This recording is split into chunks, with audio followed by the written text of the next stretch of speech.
Late last year, I moderated an event hosted by Pacific Sales Kitchen and Home with the goal of breaking down kitchen desires and needs of today's well-informed, hyper-informed, and extremely demanding design clients.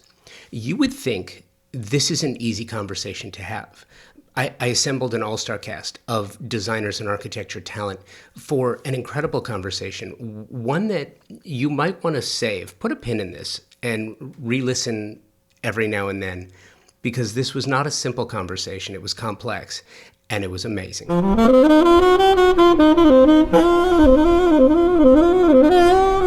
We met at the Pacific Sales Kitchen and Home in Torrance, a newly remodeled showroom. It's a showplace. It's a gallery. It's absolutely incredible.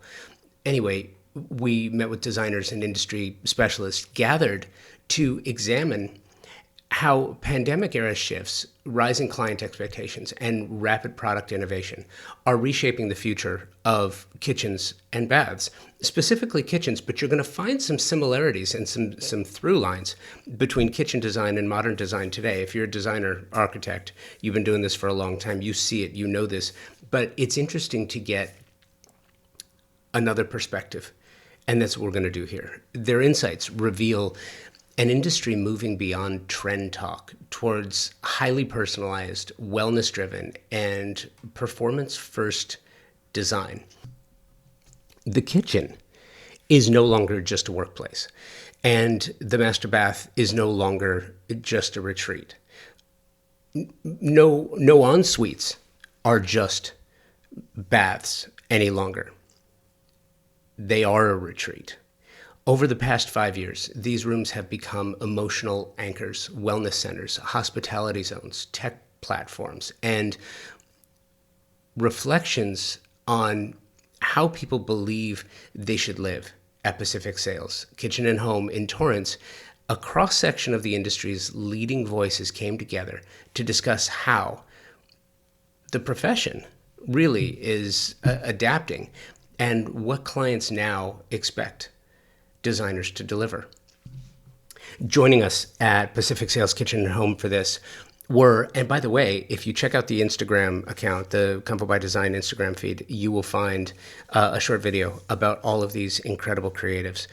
Beth Saylor Design Studio, Luis Escalera from LMD Architecture Studio, Jessica Nicastro from Jessica Nicastro Design, Michelle Herr from Laney LA, Virginia Hovasapian and Juan Pantoja from Pacific Sales Kitchen and Home, Shanna Shrine from Shanna Shrine Design, Rachel Gorkowski from RHG Architecture and Design, and Shelley Hudson from Hudson Home Interior Design. Absolutely incredible.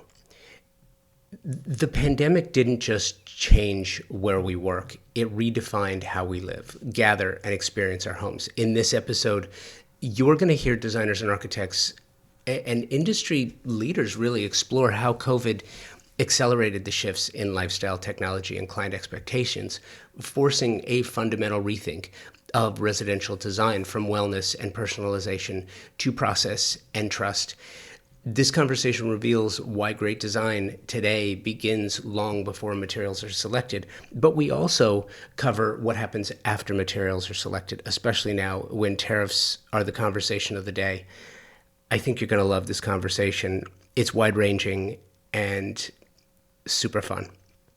And you're going to get to all of it right after this. If you've listened to the show for any amount of time, you've heard me say this, that the most important word in the design industry is service.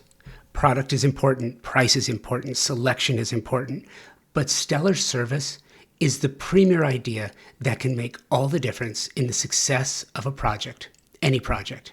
How design professionals like you demand great service and your favorite brands in one place with expert, knowledgeable, and non-commission sales professionals. It's really important.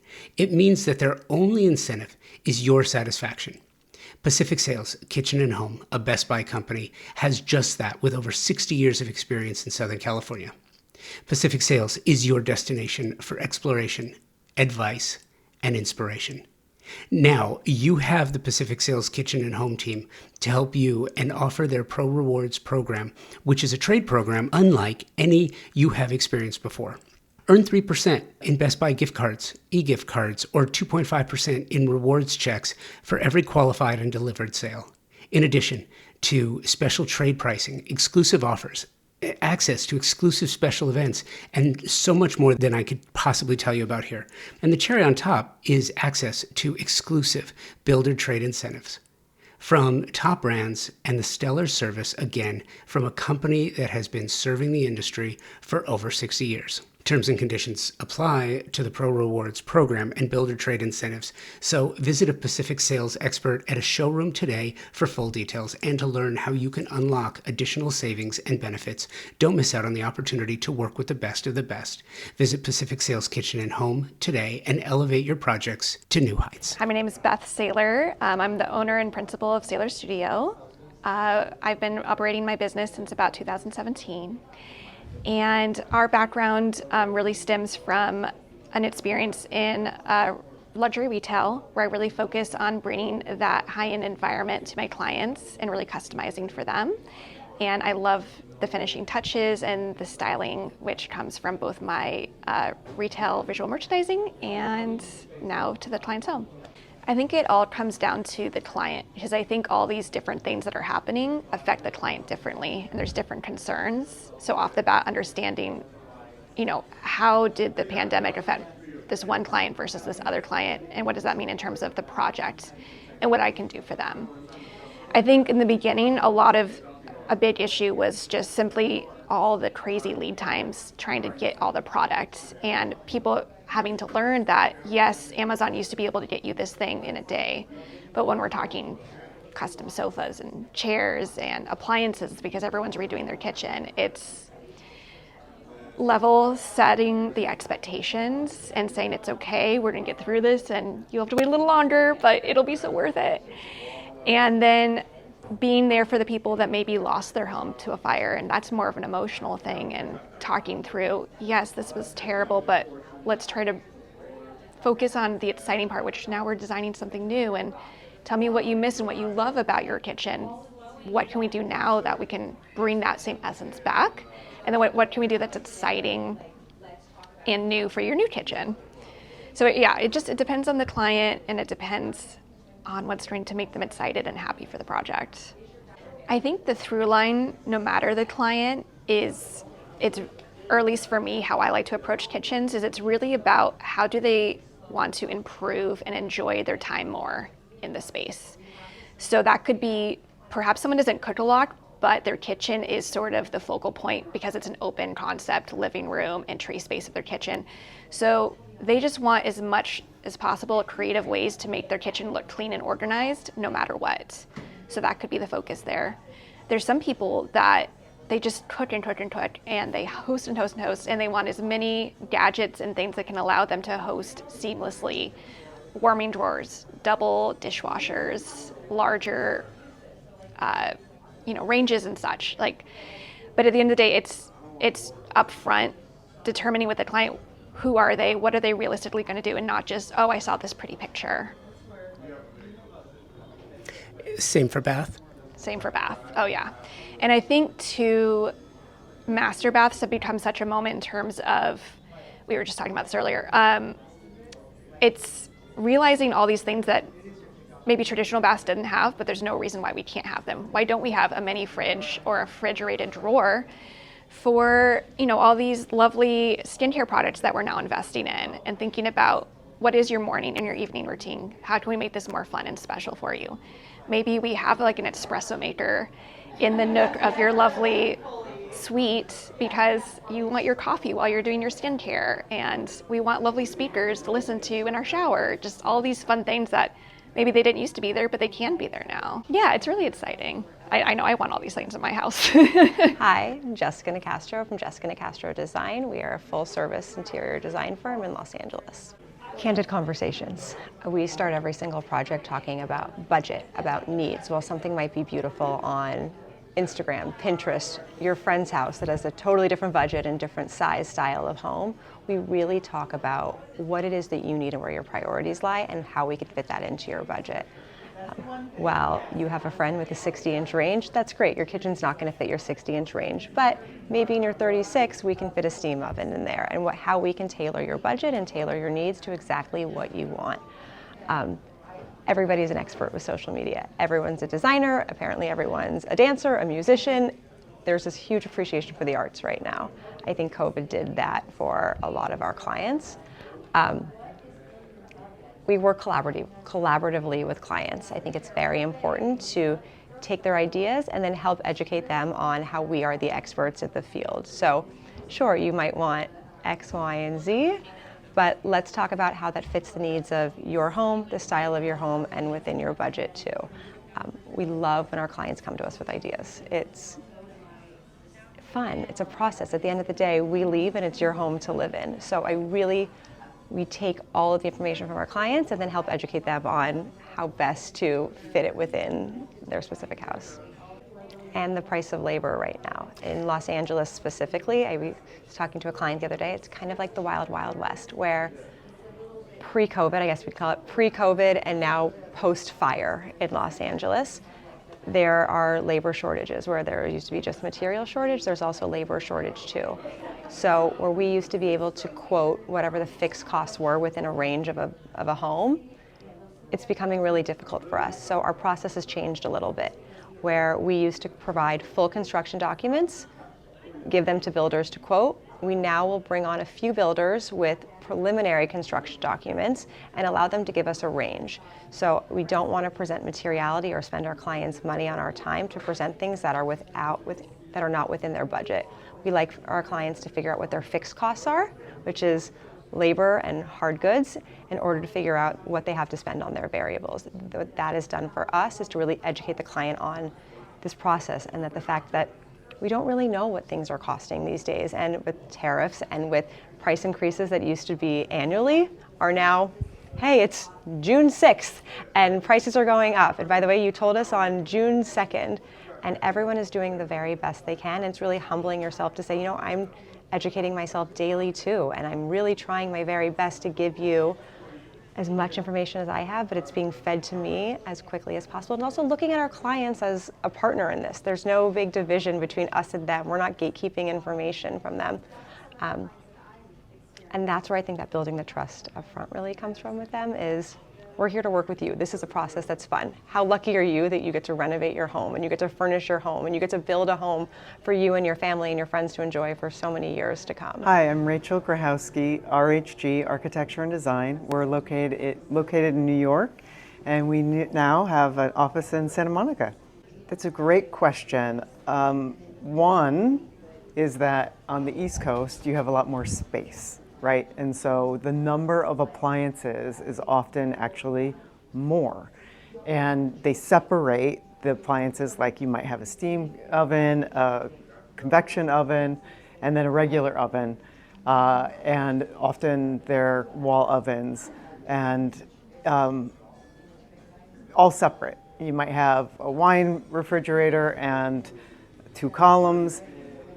On the West Coast, I mean, it depends on the client, of course, but usually we have a little bit less space, right? So we're thinking about, you know, can we combine any of these appliances? And some of the new appliance packages actually offer, you know, one oven that's a steam oven, a convection oven, and a speed oven. And so now we can do some of that in a smaller space.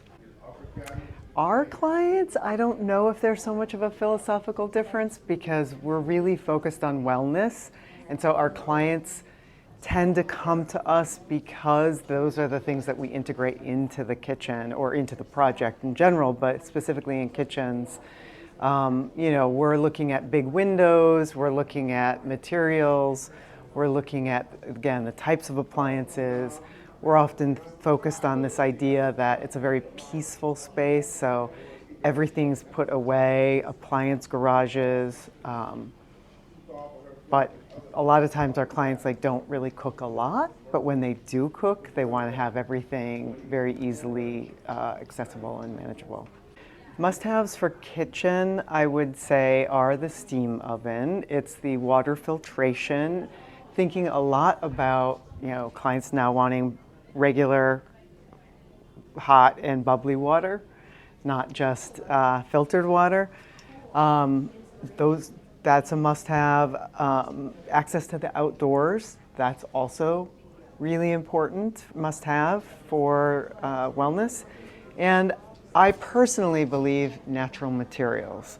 So I'm a big, let's use real stone, because if it looks like stone, it should actually be stone. And to me, that's associated with wellness because it reminds us of nature, which then ultimately affects us from a biophilic perspective. In the bath, wellness is a little bit different because obviously we're talking about our full body now. Must-haves, soak tubs still, but increasingly ice baths. We're seeing more steam showers again. Like back in the 90s, maybe there were a lot of steam showers and people moved away from them, but people are starting to bring steam showers back in as well. Refrigeration in those bathrooms, that's part of wellness. You can keep your, we were just talking about this, whether it's your medication or your makeup, those types of products in the refrigeration. Also, I would add occasionally heated towels, so like warming drawers, again, just like whatever can make you feel grounded and rooted in that space. First of all, I would say that there is increasingly this third room, if you have the space, which is the spa, and it is not the bathroom. So that's where the sauna is, that's where the cold plunge is, that's where a hyperbaric chamber would be. And sometimes there's obviously other fitness equipment in those spaces, but a lot of times they're just like cold plunge, sauna, soak tub, and some of the appliances, I just want to speak to that to a second, like we're on the verge of cold plunge hot water ability, right? Like there's some that are on the market, but not really in the market yet. I have clients who are really excited about that, and I think somebody like an NFL player is often creating that space where that is the third room. That is their spa space or their recovery space, really. We actually have had this conversation about the customization of spaces for the scale of the individual. We had a client actually who was 6'7", and just a regular finance guy, and most of his family was tall, but so we did actually decide to do taller counters. Light fixtures were really high. What was difficult for me as a designer and an architect is that like my sense of space is like the light fixture goes here, but if my light fixture goes here, that's relative to me. So I have to like measure between the top of my eye to where I think it should go. And then that's where the height of that light fixture. So it gets a little bit tricky, and you really have to think about, why do I want things in this location or this, in this space. I also do agree that customization is really the next step. And it's really like, or personalization is maybe a better word. Hi, I'm Julie Berline of Julie K. Berline Home Design, or JKB Home Design, and my office is in Palos Verdes Estates, California, and we specialize in residential luxury interior design for families and very busy individuals who hopefully don't have a whole lot of interest in design and just want someone to take care of everything for them. In the nicest possible way. That means that someone is coming to me for my expertise and looking for a partner in the sense that they know what they want, but they definitely can't accomplish it on their own, and that they're looking for someone to kind of handle it for them. Similarly to how I go to an attorney for things that I need, I don't know law, so I'm looking for an expert that does, and I'm trusting them and giving them my undivided attention when we're together.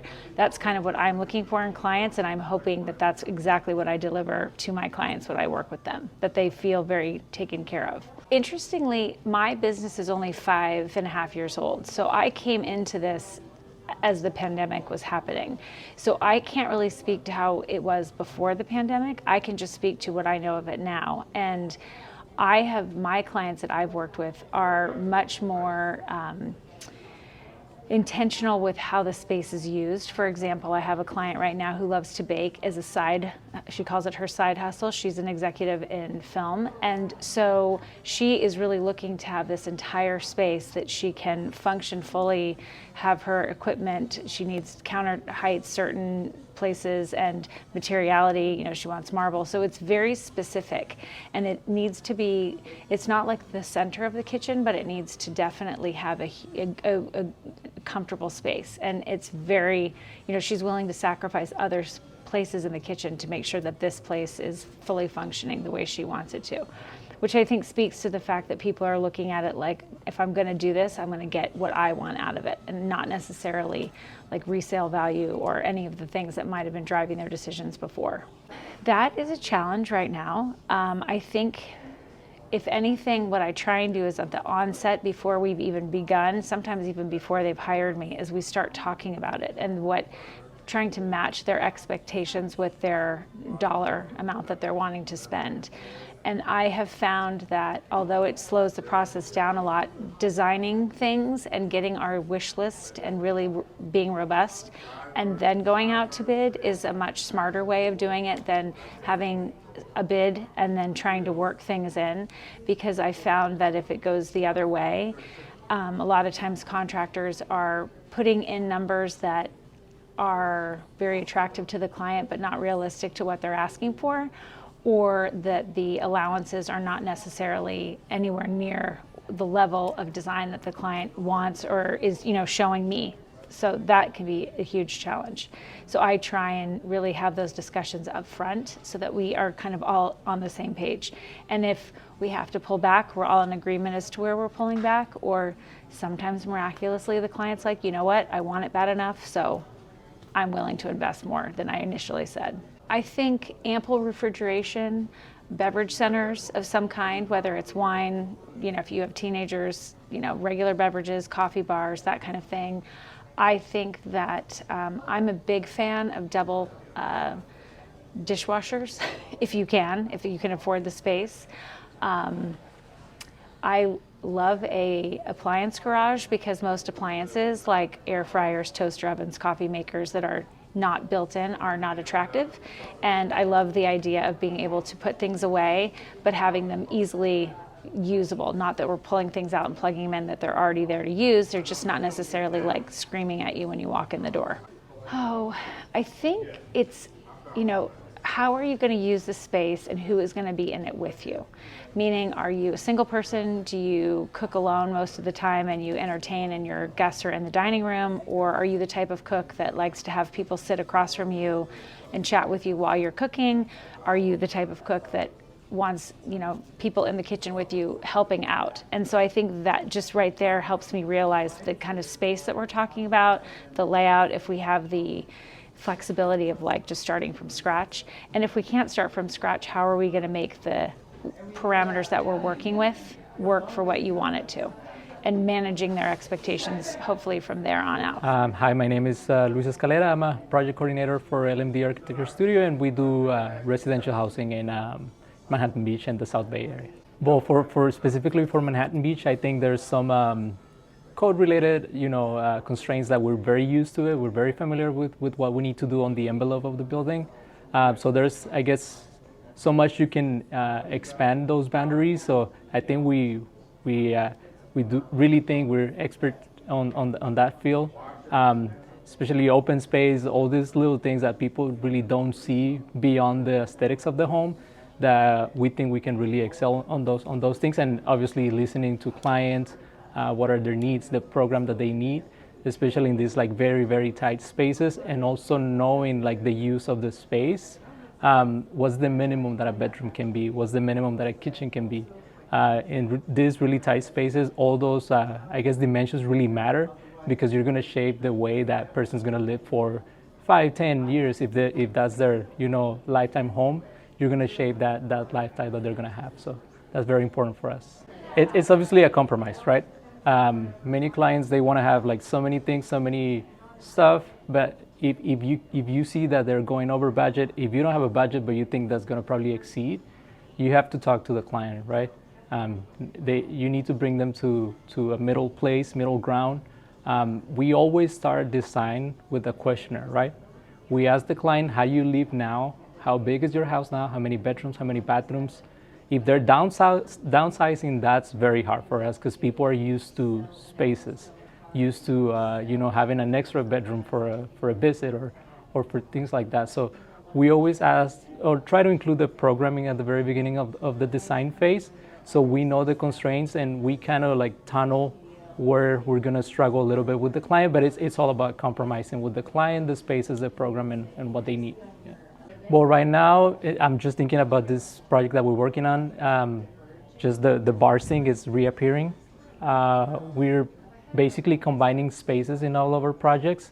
The interior and the exterior space blending of the boundaries is very important, so they all want to have some kind of connection between the dining room, the living room, and or the kitchen.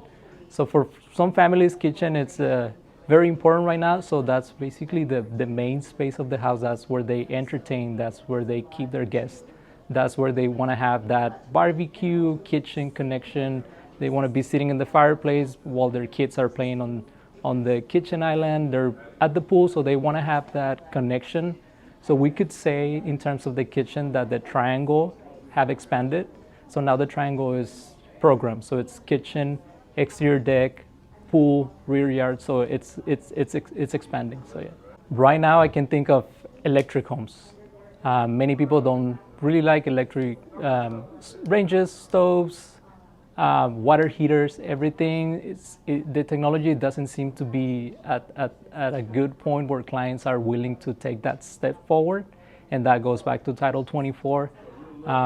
We're always trying to talk to the client and then also coordinate with the energy consultant because projects, they need to comply with a minimum threshold. And when you go with a gas range, a gas water heater, and then you want to have some clients are still requesting gas radiator heaters. Those are really bad for Title 24, and you just have to coordinate, compromise, and talk to the client. We always try to give him as much as we can, but that's one of the things that we've been struggling a lot with the, I guess, all electric homes now, and how people experience those homes. They don't seem to be happy with the cooking with electric stoves. They cannot take 15-minute showers anymore because the water heater is running out of water. Little things like that people are used to. That now I guess the state is pushing towards electric homes, and that has some some compromises or negative effects on the way people are used to living. Hi, my name is Michelle Herr, and I am the lead interior designer at Laney LA, a architecture studio based in Los Angeles. We specialize in luxury residential design, and we have guided numerous homeowners through the emotional and technical intricacies of crafting their custom homes. I think a lot of it is asking the right questions and also taking in what is unsaid, either through their emotions or their physical behavior during our client meetings. And a lot of it is very collaborative throughout the entire process. We may not find out at the beginning of the project. We may even find out during the construction phase and completely redesigning the space. We really very much value collaboration, not just with our collaborators and consultants, but also with the client themselves. We're not here to say we're the expert, this is what we think, and you should do this. When we're in the room, our team have a philosophy that is may the best idea wins. whether that is our idea, your idea, or a third party's. We just want to end up with the best solutions for the project and for the client. Actually, I think it is being open and honest and seeing and hearing all the ideas across the table. And also we teaches our teammate to receive feedback, whether that is positive or negative, with the mindset of the best idea win. It is not an attack to anyone's personal identity. It is really in the best interest of the team, the project, and the client. And in the end, once you see the results, I think that lends itself to continue that process in new projects. And also reflecting back on all projects, like what worked, what didn't. We are constantly doing that throughout the life cycle of each project throughout the quarter and the year. Really to have it all. I think a lot of clients are actually coming back from their international travels, their stays at luxury resorts, and they're wanting to like recreate that experience, like instilling like spa-like sanctuaries in their homes, having a bar to entertain, and doing all these different kinds of activities within the home nowadays.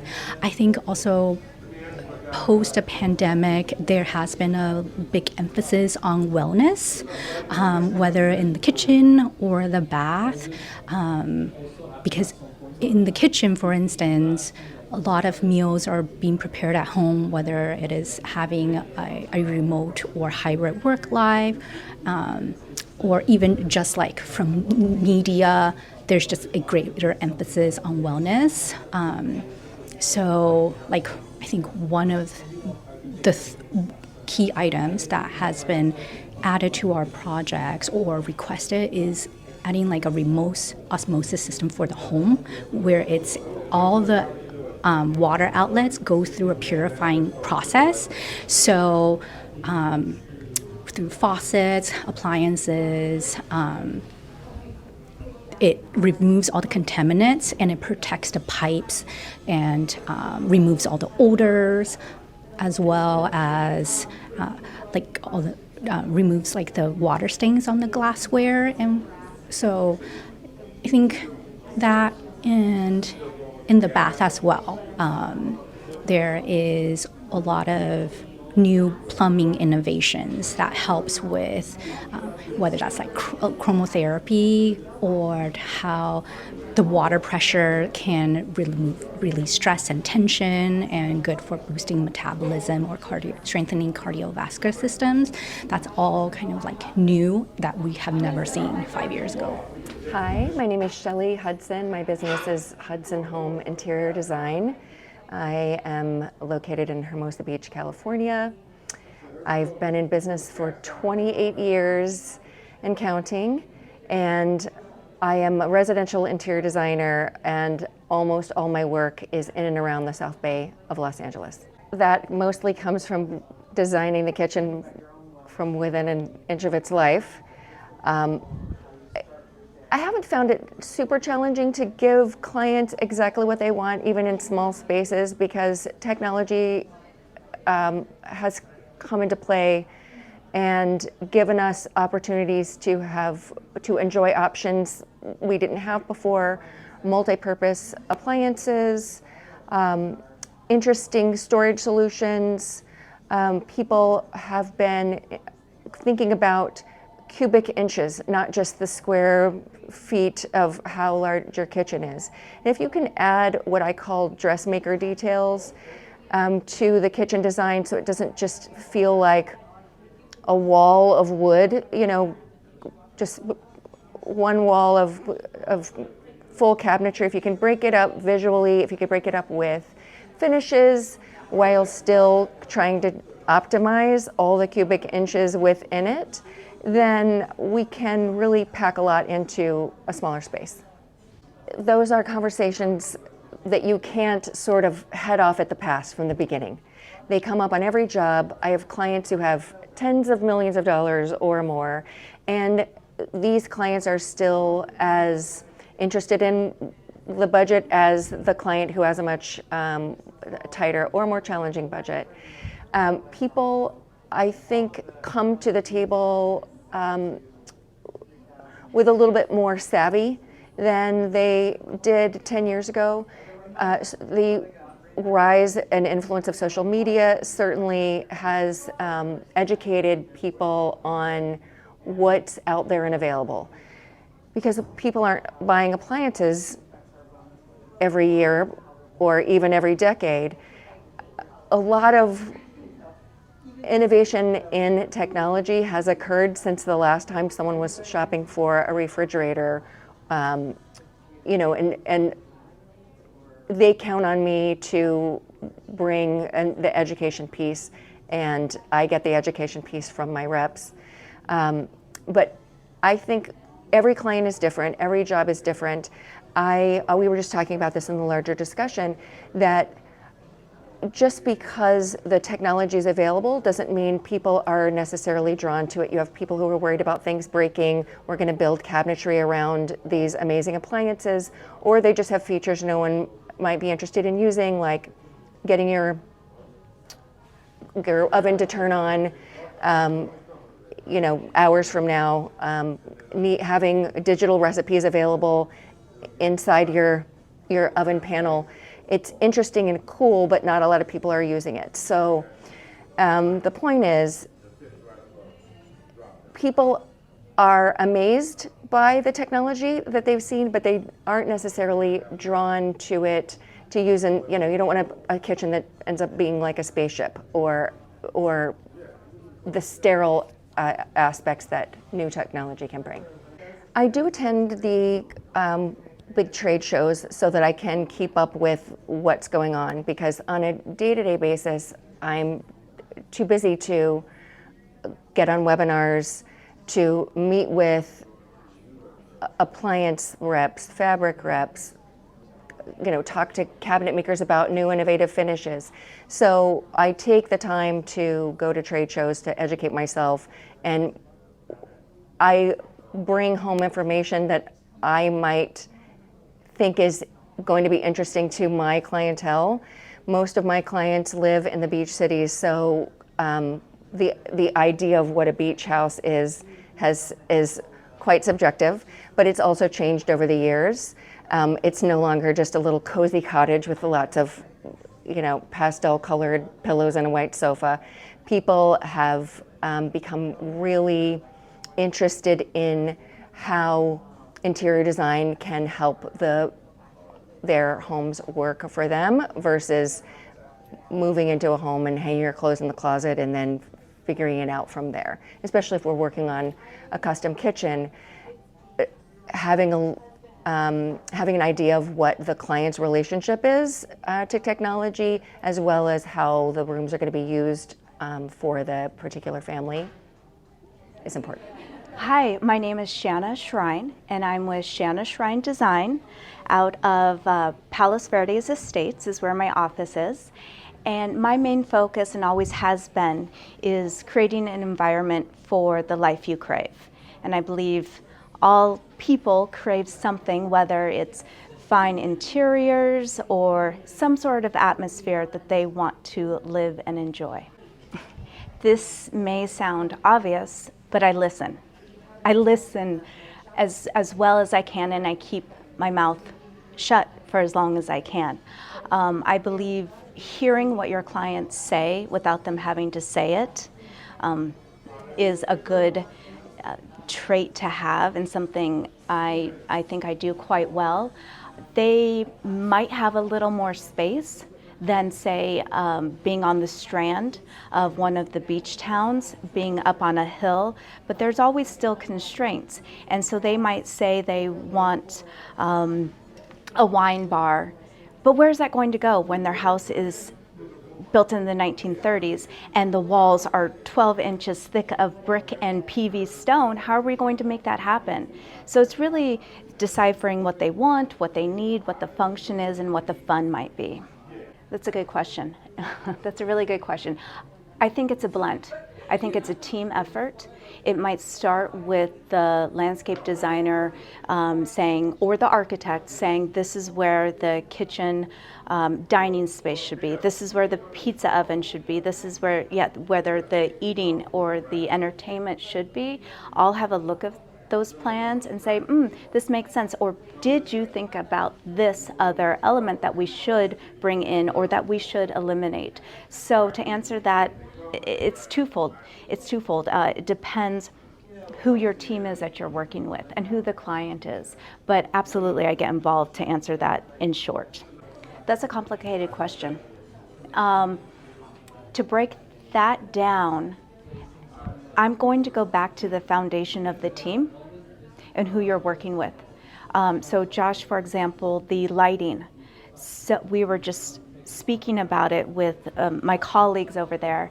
And the lighting, for example, it's not just recessed lights and you're good to go. It's not just layered lighting and you're good to go. It's about how the functional lighting and or the decorative lighting, this sounds interesting, but it reflects all of this energy and light that might be flickering and causing issues with the circadian rhythm. It sounds nuts, but it's not, and it's not that well known yet. So going back to the question of how I run a business with all of these different specialties, I'm going to say it's a team effort. And if I don't know something about the flickering lights and how they affect your heart rhythm, or sleep rhythm for that matter, then I'm going to go to a specialist, an audio-visual person, or an electrician. Beyond electrician, it's really a specialty, and figure out how this is affecting that client, if it's affecting them, and how I can solve that problem and specify product. Hello, my name is Virginie Hovasapian. I'm the Director of Innovation of Pacific Sales. I work with Pacific Sales for about 26 years, and I'm here to help elevate our experience for all of our customers, trade partners, and our employees. A lot of the things that we're learning today are innovation and change that's coming along. And some of the things that we knew as being the standard has changed and it's evolved. And some of the things that stuck to us, there's no real right answer. And the important part is for us to take time to get to know our customer, our homeowner, and when they're here to shop or if they're doing a project, every person takes time to get to know and find out what is it that makes it spark for them and memorable and make their dream come true. There's multiple ways where we assist our trade partners. Number one is the relationship. Not only do we include our store for different programs such as the panel itself, but also for CEUs and trainings, but allows them to be able to send their customers without wanting to have the ability, if they can't come in, they don't need to force themselves to be here, but trust us to help their clients in the way they need to elevate the experience, but also educate what they need. But when the designer itself is signed up for the program, there's multiple ways where they could take advantages of builder programs where they would get their clients multiple savings, but also as a designer, you can accumulate points and get rewards back up to 3% for the amount of purchases you do as you accumulate your dollars and your purchases come together. You're able to attend some of our learnings through the ASID and KBA and West Edge as it's coming up soon. We have a lot of our program information there on our website, pacificsales.com, but also you're more than welcome to reach out to me directly and I could connect you to any store that's near you or any of the relationship managers that are in the stores that could directly send you information regarding that. You're welcome to email me. You can find me on LinkedIn. You can find me on Instagram, Virginie Hovasapian, but my email is virginie.hovasapian@pacificsales.com. Hi, my name is Juan Pantoja. I'm the specialty coach for the Los Angeles market and experience manager at Pacific Sales in Torrance. My goal is to have a confident and inspired team to support our market, to support our customers, where the customers also feel inspired to share the Pacific Sales story with others. As an experience manager, I support the sales staff here at the Torrance store location, where we train, develop on building confidence for the sale when they're with the customer or with the trade partner. The main purpose of it is to develop our employee to learn everything there is about the product, as there are so many changes that takes place when it comes to performance, when it comes to design, when it comes to texture, when it comes to color. So my responsibility would be to learn that with partnership of our trade partners and training from the manufacturers, and then teach our employees how to sell with that purpose, to solve for the customer, to solve for our trade partners in support of their customers when they're doing a remodel, when they're doing a new build, help with those relationships, and partner with our industry partners from manufacturers to services when it comes to delivery, logistics, and installation. We'll support our client through that process. Well, the end goal is to help our customers navigate the changing process of making a purchase. There's so many different options to just click, buy online, but when you build a personal relationship with customers when they walk into our showrooms, matters.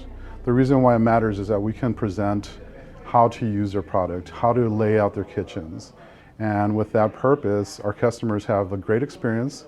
We focus on the hospitality of how when they will first walk into our showrooms, to make sure they feel welcome, they feel comfortable, and they know that they can trust our employees that have the knowledge to help them through the process, because there's a lot of decisions that take place when it comes to buying appliances, when it comes to buying fixtures and plumbing supplies that they're going to need to finalize their full project that they've been working for. So we do work very closely with our manufacturer trainees, our manufacturer representatives, where we partner with them to send our employees to training and development within their factories. Could be an example with Sub-Zero Wolf. We do have trainings where we send our employees there. We send our employees to Chicago for the World of Whirlpool with Jen Air, and they take some time to really submerge themselves into the brand, to know from the beginning of how it started, what they've developed, how they've made changes in the industry. And with that, employees are to come back and give us a recap of what they learned. Not necessarily just a recap, but they do full trainings with their own peers to make sure that they feel confident that they have the knowledge to present the great product we offer here at Pacific Sales to our customers and our trade partners. You are listening to our live gathering from Pacific Sales and their incredibly redesigned studio showroom in Torrance, California. We'll be right back. At the highest level of design, the absolute best specifying designers, architects, landscape designers are all highly focused on the technology and performance of products and materials today. You have to, because the products you specify for your projects have to perform and they have to last. That's one of the reasons why I am so proud to be working with TimberTech. Their focus on the technical renaissance of synthetic decking is literally changing the conversation about innovation and performance. It pulls focus on three priorities homeowners have and expect from the products their designers and architects specify for their luxury projects. 1. Aesthetics must match the overall design and fit visually. 2. Durability and maintenance. I've told you about my board flipping stories from my own wood decks. Clients not only want beauty, but they want ease of use, and they want it to last for decades. 3. Sustainably made. Clients are more conscious of the environment now, and they want the same of their materials. TimberTech hits each one of these elements with a product that not only meets expectations, they exceed them. TimberTech makes a synthetic decking that looks just like wood, color and embossed wood grain for a natural appearance. Their composite decking is technologically superior, as it has been created to last for decades, and it's manufactured with up to 85% recycled material. Their advanced PVC, vintage, and landmark collections have a Class A flame spread rating, making these products an amazing choice for wildfire-prone areas, which unfortunately continues to grow on the risk map. Check the show notes for more information about this and to find the nearest showroom or lumberyard where you can find TimberTech, or you can check them out directly, timbertech.com. The Design Hardware Showroom is a space where specifiers can go and find an incredible selection of high-end faucets, luxury tile, natural stone, wood floors, and bespoke hardware. and so much more. Select products are presented in a holistic manner, strategically arranged to stimulate creativity and transition your vision from the conceptual stage to a fully realized space. You will find everything you're looking for, even the products by brands you didn't know you didn't know. Surprise and delight. Am I right? All under one roof on 3rd Street in Los Angeles, just up the street from the Grove. Conveniently located, free parking available. Stop by to find inspiration, collect samples, get expert advice, and tackle everything on your specification list all in one place.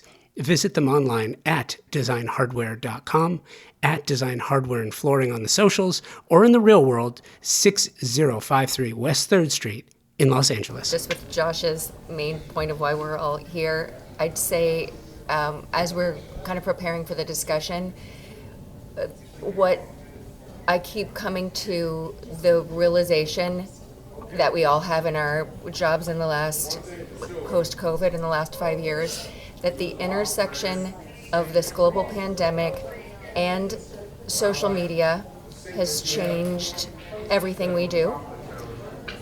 Before the pandemic, almost everyone was getting up and leaving their houses all day for 8 or 12 hours, coming back, making some dinner, plopping on the sofa, doing it all again. The number of people who weren't doing that obviously grew exponentially. Almost everyone was at home trying to accomplish their lives in a very, very different way.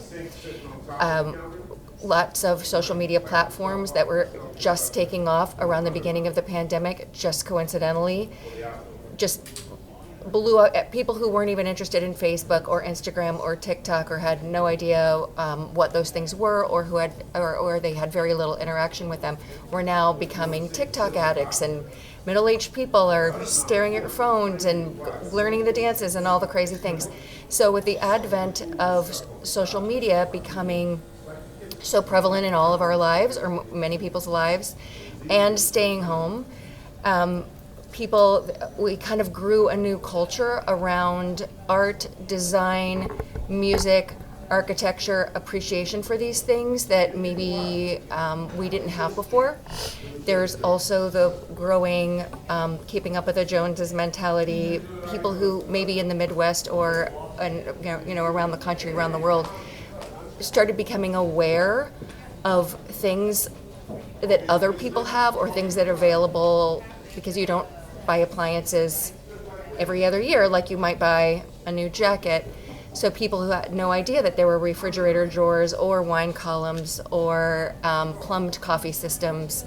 So to me, that intersection in time gave birth to a whole new world of people who became interested in new, cool materials, gadgety type things, innovations with art and architecture and interior design. So that's where I see the birth of all this, growth points. I think that's a really good point, because I've been trying to think, where everyone agrees that something changed after the pandemic, but I was wondering, why? And I think that's the point. It really was a lot of that social media, and then people being home more, and suddenly having to stare at all the walls in your house more versus just commuting and coming back, and realizing it needs to function different and better for you. It was like that perfect balance of aesthetics are important and my house needs to function, and that's important. Well, if you're trying to work and your kids are right there, you're trying to hide from them, all kinds of factors. I also think, though, it gave people an opportunity to ask the question, what do I want my life to look like? What are the experiences that I want to have in my home? What is the relationship I want to have, even with my family members in that space?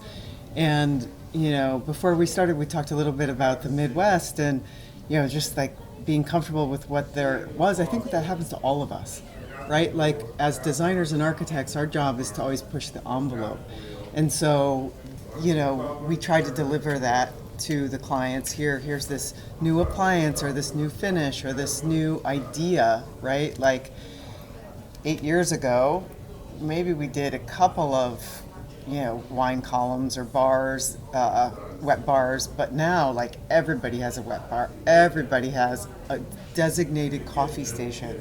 Nobody wants to see anything on their counters, whereas 10 years ago, no, I just want to have a space for my coffee maker and my blender and my mixer.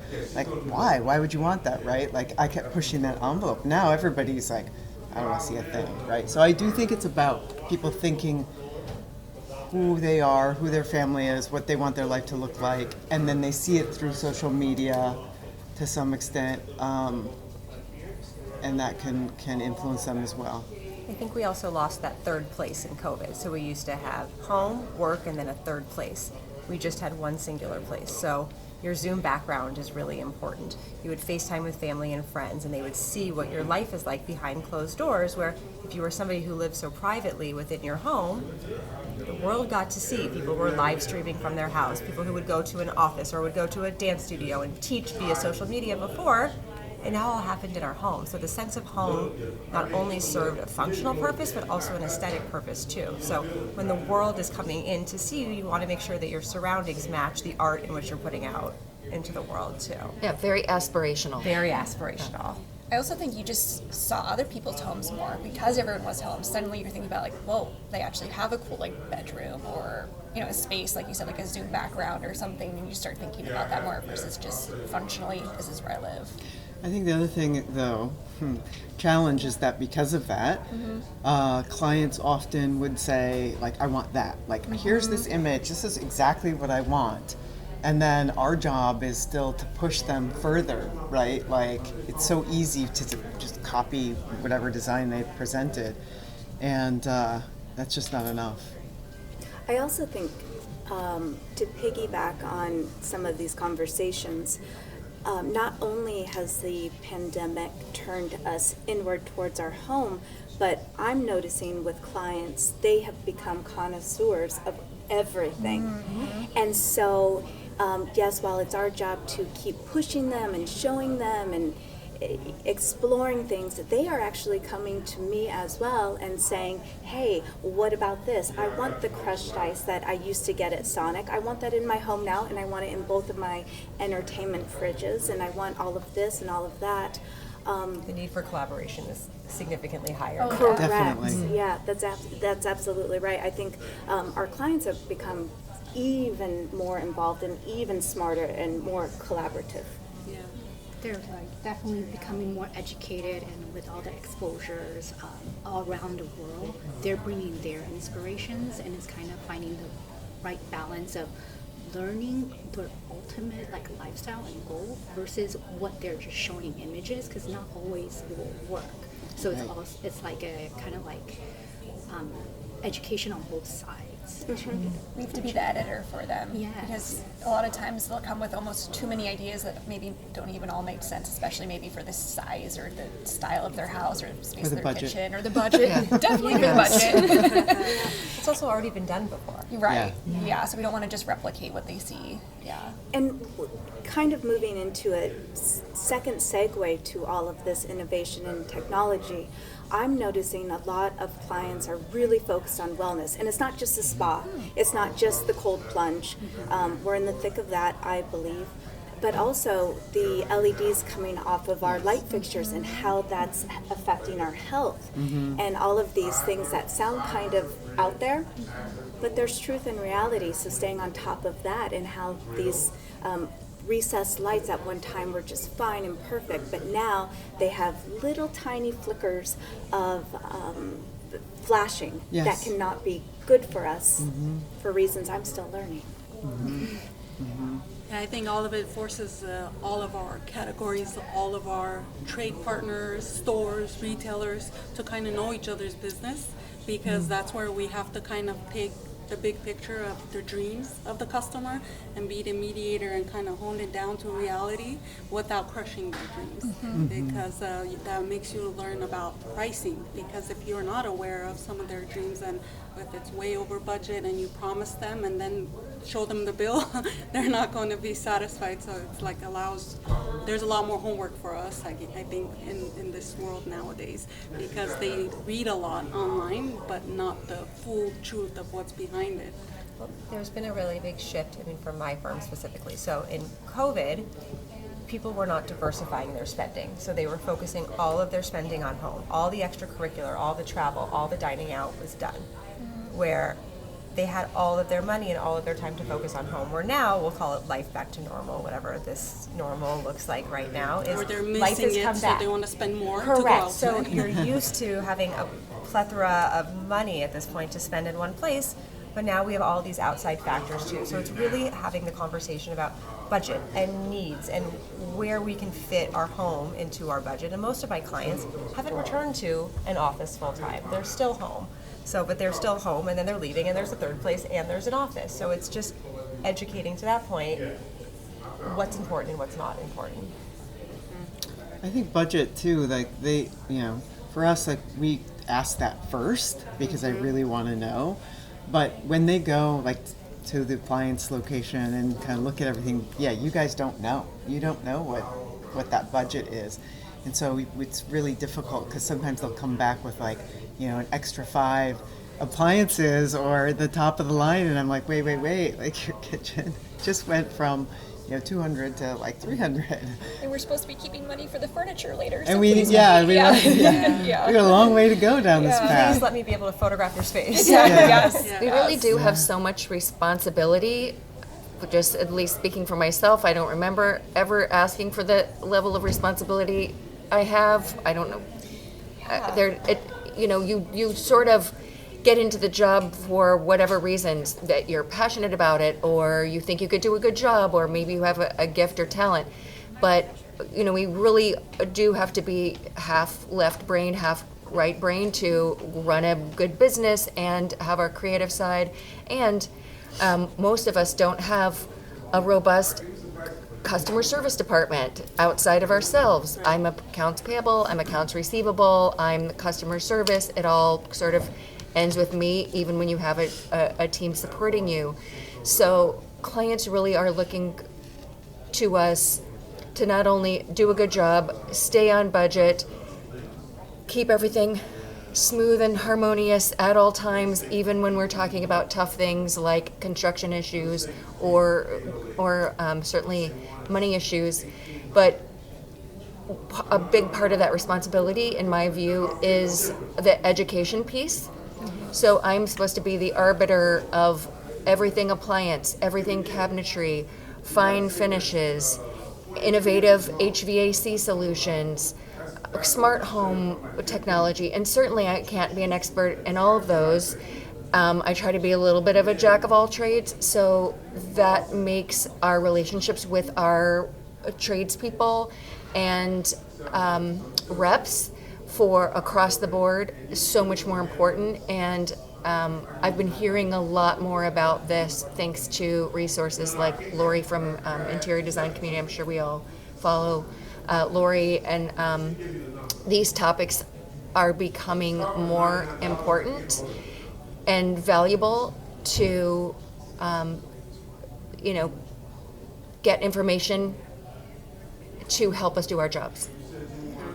I think, the education that first of all, I think there's a lot of material changes that are happening, as well as equipment, appliances, that put us in the position that we have to do this education of ourselves in order to advise our clients. I think that's kind of part of what you're getting at. And, it's not uncommon that you get into the conversation with you spec something and the contractor's like never heard of it. We were using a liquid metal recently, actually quite a bit, and all of them are like, what's liquid metal? Like I've never heard of that. And they have to go through the training, and we have to explain to them what it's supposed to look like and what the process is and like the economics of it.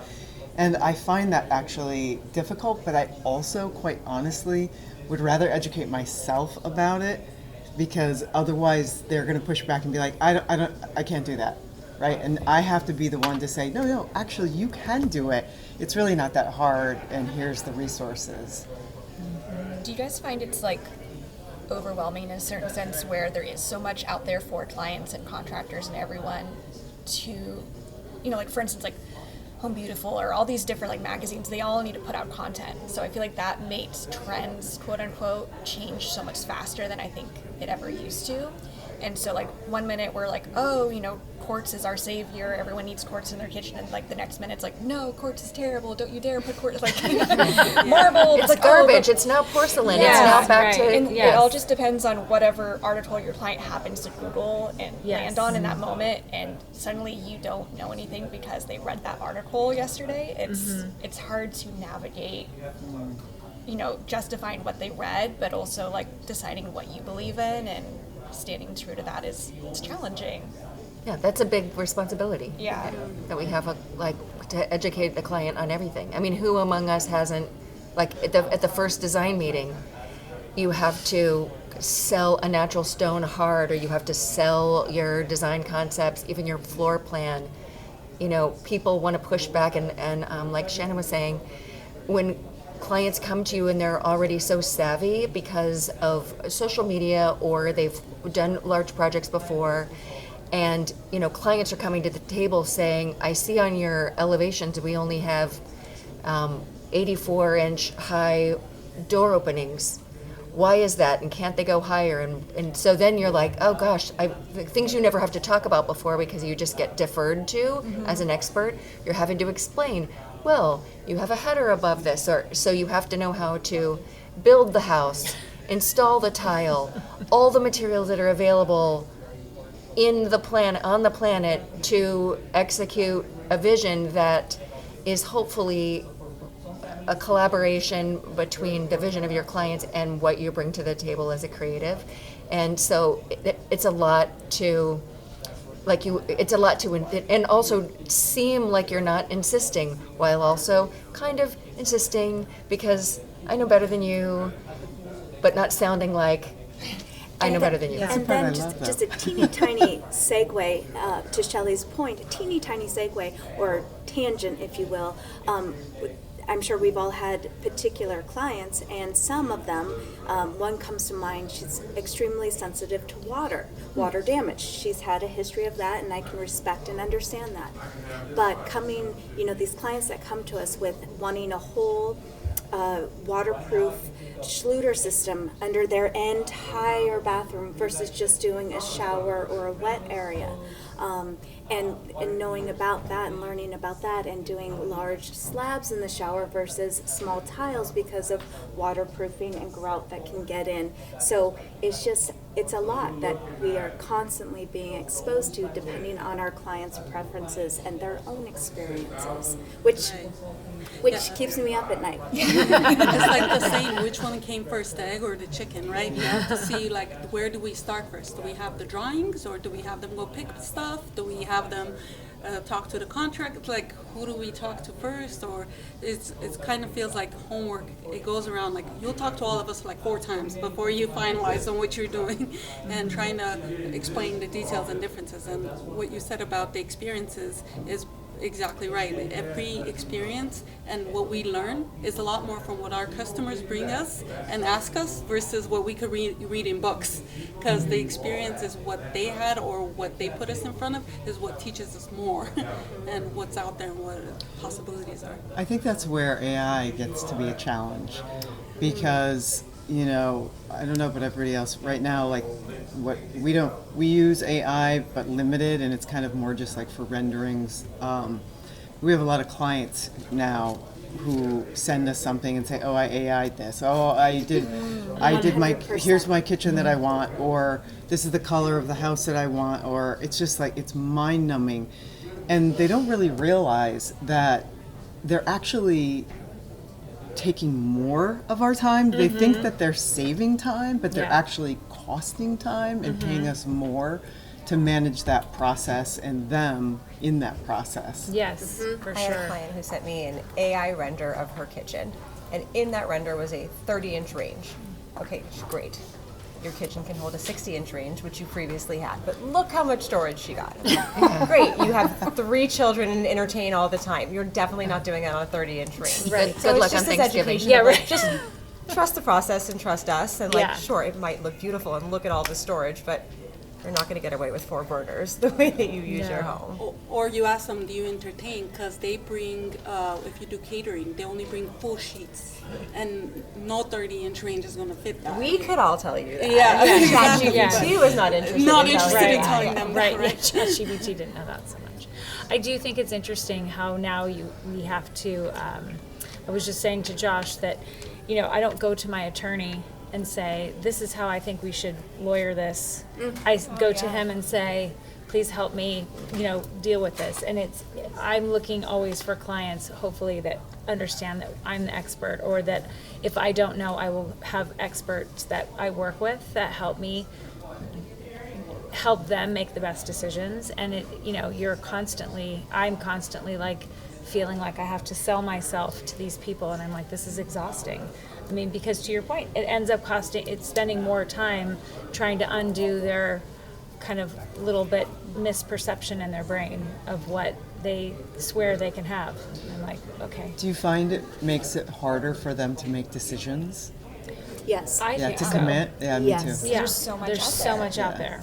It also is important that you, especially with construction, you build a team with a builder who will look to you as an ally and not as an enemy. Exactly. So that's been something that has been extremely challenging for us. Is we are a united front. We don't play divorced parents in this, where if I'm presenting something and a builder will say, ooh, that's too much work, have you thought about X, Y, and Z? You're like, no, we are going to flush your tile with drywall. It will take you an additional, day.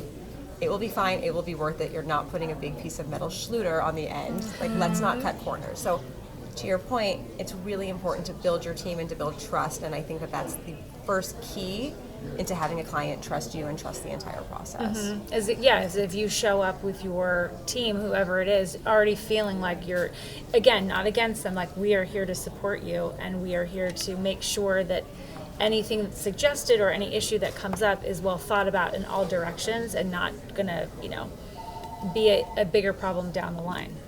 Doesn't always happen though. No, it doesn't. It does not. When you think about why a client hires an interior designer, it's not just because I can get things cheaper than you can, or I know more about tile than you do, I know more about appliances than you do. So, but when you think about, somebody was going to hire an interior designer because of your experience, your resources, your meaning who you know and how, and what you know. But I think also something we don't talk about with clients, but it becomes inherent in building your team with an architect, with your general contractor and your clients, and the design piece is the confidence in collaborating with the client to create a vision that they're on board with, and now that helps with the united front you were talking about. Like, I never would want the client or the client's partner to see my car pulling up in the driveway and thinking like, oh, she's here to spend my money, or walking up to my job site and the general contractor like, oh no, she's here to change something, or she's here to delay this whole thing, or she's going to make us tear something out. There's a leap of trust from the very beginning, and I talk to potential clients about this too, almost to just answer an objection before it comes up. Like, you're going to go from you've met me 20 minutes ago to I've got keys to your house, I'm petting your dog, I'm talking to your kid, I'm spending your money. It's not easy when you don't know anybody to say like, okay, here it is. And so it is partly marketing strategy, partly being a good personal and professional fit, having that commitment to be that education piece or the missing link between I want you to buy this, but then I know all the reasons why also, so selling the rest of your team on it as well. I know we're just getting off topic too, because that's not just true for kitchens, but building that trust from the very beginning, and it's almost a decision rather than, because it could take me or for somebody trying to enter my personal life many months, if not longer, to really earn somebody's trust. But you just have to decide to trust your professionals from the very beginning and hope that your client can defer to you. Because if you're kind of if those issues come up on a job, it's because I feel like maybe I didn't do my job in the beginning to just make the decision to trust. It's also the education of our value. Look how ironclad our construction documents are. Our job is to hand a contractor, a builder, construction documents that's essentially a paint by numbers guide. Our goal is for a contractor to not have to make any decisions on site because they're going to be It's all there. Yes. not a great one. Yeah, I once had a friend designer who used the term. She feels like her site visit should be like well baby visits when you go to the doctor with your baby, like just to make sure we're growing and whatever. And I'm like, oh, that's a good analogy of like this should be a healthy thing I'm handing you. We'll have a scratch here and there, but hopefully we're not, doing surgery or anything weird. So what kind of changes and asks for like appliances and automation is everybody experiencing? Just kind of going back to the core of our topic here. Yeah, I can comment on that. Just wanted to maybe bring it back a little bit. I really like how the conversation started with COVID, and there were some, I guess, words used there as a reset of design and architecture. I don't really see it as a reset. I see it as something that just as another event that happened that shaped the way design works, right? Architecture, design, arts and crafts, everything changed. And if we take like a historical look to this, it happens every single time that there's a major event. So we can go all the way back to, the Great Depression, what happened here. So people couldn't afford big houses, so they downsized. All these major events, if you pinpoint any of them, there were changes. And I think going back to the appliances, how technology it's shaping the world right now, all this also happened at some point. So if you ask me, like COVID started in 2019, right? Has it ended yet? I don't know. Are we still during COVID? Maybe. It's such a blur. Like at what point we're going to continue talking about this conversation. This is something that is very exciting, not for the wrong reasons, but because it keeps developing design and architecture, interior design. So I guess in appliances and plumbing fixtures, you guys are experts in this, have a little bit better expertise, but I just wanted to open the floor to this kind of a conversation. How every single time that a big change in the world happened, it brings new, I guess, design challenges. Well, a little tidbit piggybacking on COVID, which is behind us, I believe, in the most part, but we're always having to adjust. But a little tidbit, and going on to trend, but I still think it's here, is natural brass fixtures.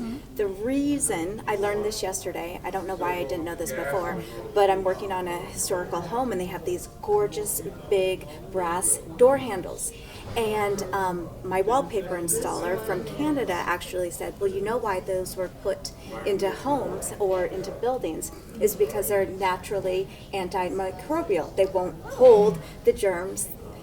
Probably everyone knows that, but I was like, oh, I love this. I'm going to specify brass everywhere. Sinks, and they also do it in sinks for the same reason. Yes. Bacteria. Yeah, so that little tidbit, but going off of what some of the simple things that I've noticed is, my clients want health and they want speed, and so steam ovens, they've been around for a moment, but that's a thing that people really want, and touchless fixtures maybe have been enhanced or requested more.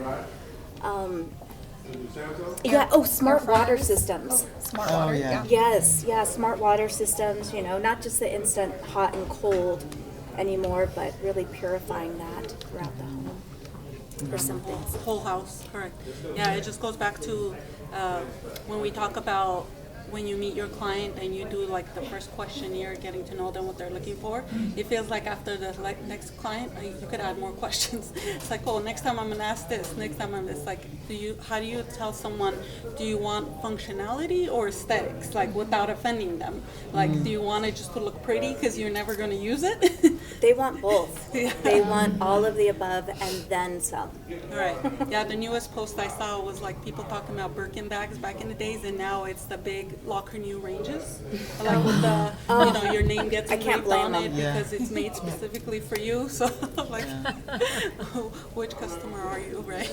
I mean, our clients really want all of the technology. They want the water filtration systems. They want the bubbly water. They want the coffee station. They want all of these. They want the steam oven. Some of the ovens now, like what I find interesting is there's this like consolidation. So now like the speed oven, the steam oven, and the convection all can be one, right? So like again, like for us, that's a lot of education we have to stay on top of, but they're wanting those things more than they want like the connectivity. Everybody, I really don't know anyone who's sitting at work and turning their oven on. Or I need to replace the filter in my refrigerator, and I just got like a note on my app, and I'm going to do that right now.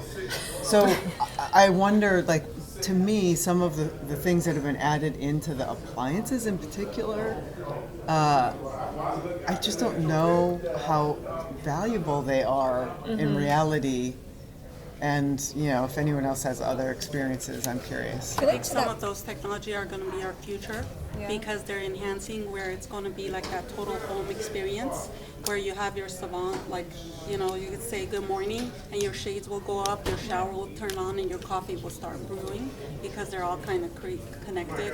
That's like the future wishes where they're slowly evolving to. But don't you think that wellness is like, the idea of wellness is a little bit like moving towards analog? Like, there's this balance between technology and like real life.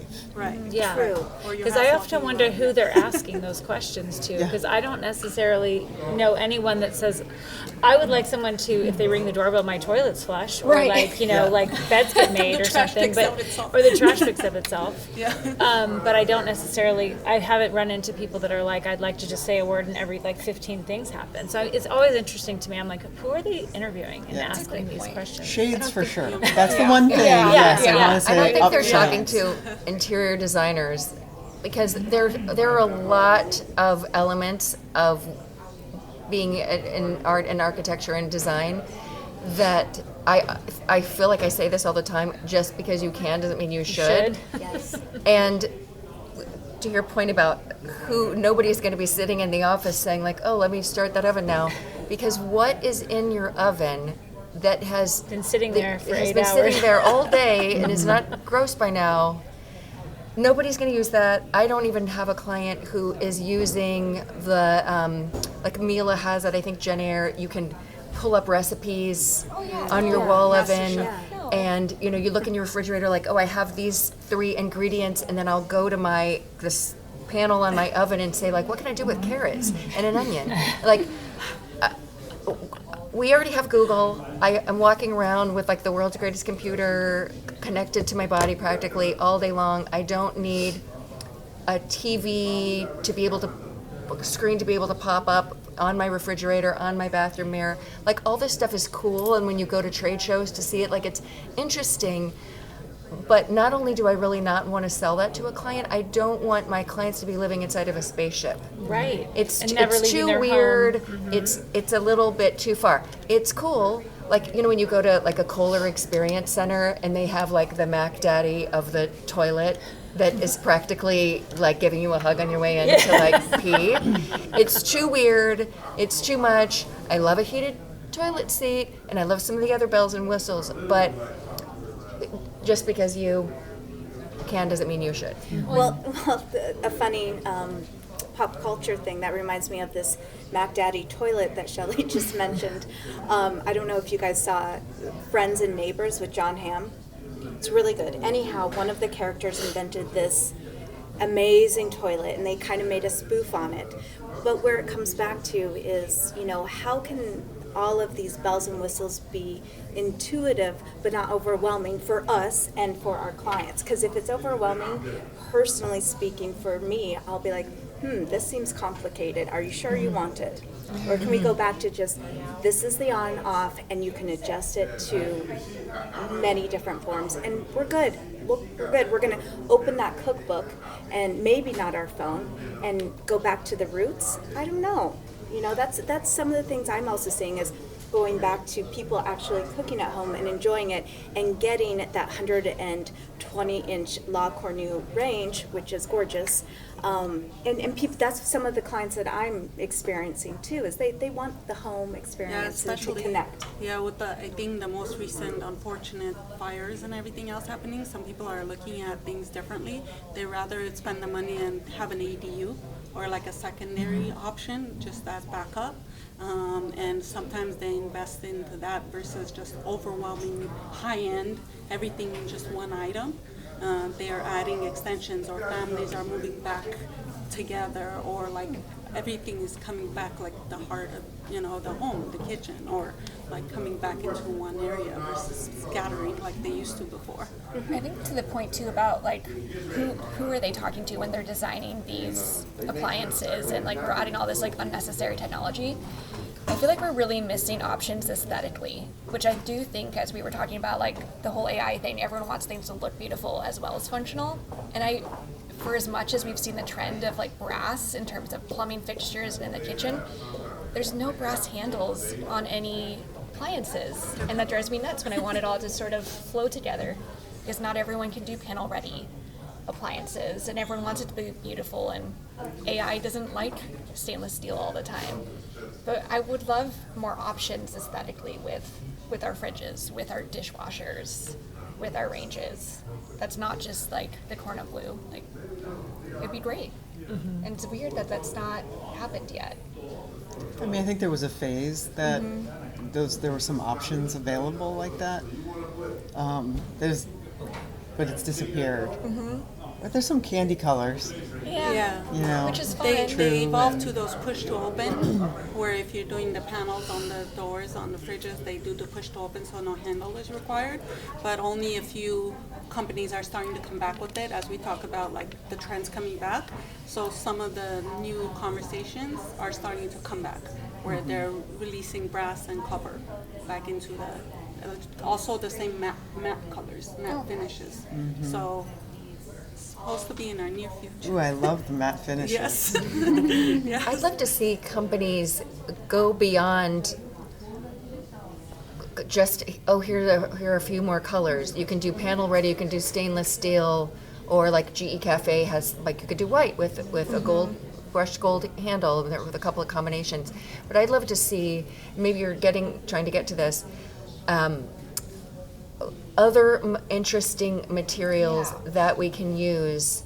And I understand if I am a big corporation and I'm trying to sell to the masses, I can't spend a lot of money into R&D on something, like remember when some plumbing brands were trying to get the most finishes available, and everybody was doing rose gold for a minute. Everybody had like a rose gold option.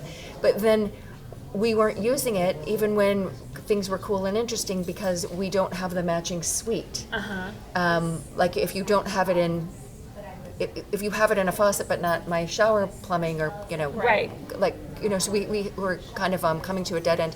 But there've got to be creative people at some of these companies who can give us more interesting options, like skins for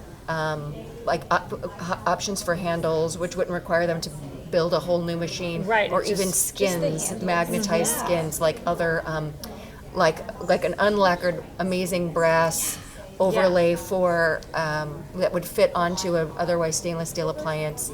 They're besides wood from your cabinet maker and whatever the appliance companies are churning out, there's got to be some other cool things we could use. That's where liquid metal comes in, though. You do panel ready, and you can do any kind of metal that you want with liquid metal. It's just sprayed on. What's interesting about that is the trends that we were talking about earlier, because they change so fast.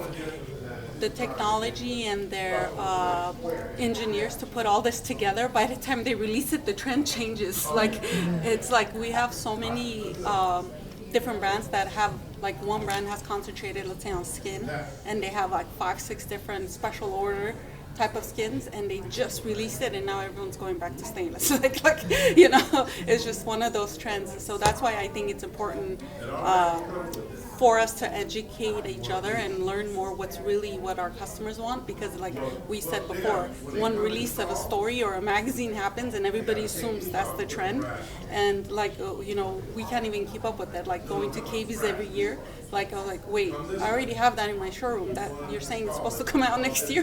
What's the new trend? That trend's over. What's the next thing? We're looking for the next thing, and you can't keep up with that anymore. I've been reading and thinking a lot about like the move away from trends, right? Like a lot of people are discussing, the design is just being more personal instead of trend based. And I think that's where like you get into a little bit more like the analog, the range that really means something to you, the finishes that are personalized. And I think, as a designer architect, like I think the more that we think about it that way and we explain it to the clients that way, maybe, we get out of that cycle. We get into, something that's just much more customized and, personal. Expanding on the wellness conversation and maybe also touching on what you just said, that the design should be more personalized and following trends, at least from the architectural perspective, the way we approach kitchens in this case. I know wellness could mean, materials and appliances and all this nice stuff, but for us also going back to nature, or like connecting the interior with the outdoors, or, placing some bushes, some hedges, because wellness is not just, health-wise related, it's visual, it's like touch, maybe some textures on the tile, I don't know, some other elements that we always touch and we also mentioned this to the interior designer, that it is very important for us to keep that balance between interior and exterior. We always like spaces to flow in and out, and that's also something that people are requesting more now. Everybody wants to have that barbecue outside of their kitchen or the open dining room. They want to be cooking while they see their kids, playing on the pool, playing on the playground, things like that. So I mentioned to Josh, maybe the triangle is not anymore from the range to the sink to the fridge. It's more from like the kitchen to the rear yard to the fire pit area. Or I feel like the kitchen is expanding, it's overflowing to the rear yards, not to the patios, to the outdoor areas. I think that's true. Like I just, I think that when you have that access, people also use it more. And when you don't, and you have to like walk across a room to get outside and dine outside, people just don't do it. So we do the same. Clean up is harder that way too. I also think the use of every space has such multiple purposes these days, where our kitchen used to be for cooking and entertaining. Now it was a classroom at one point, and now it's our office. I have so many clients who work from their kitchen island. So sure, it could be just your kitchen, but this outdoor kitchen too. We have clients who take their work and sit outside and want to be able to have a beverage fridge right there because their spouse is inside working from their other space. So this connectivity of your entire home, I think, is just so important right now.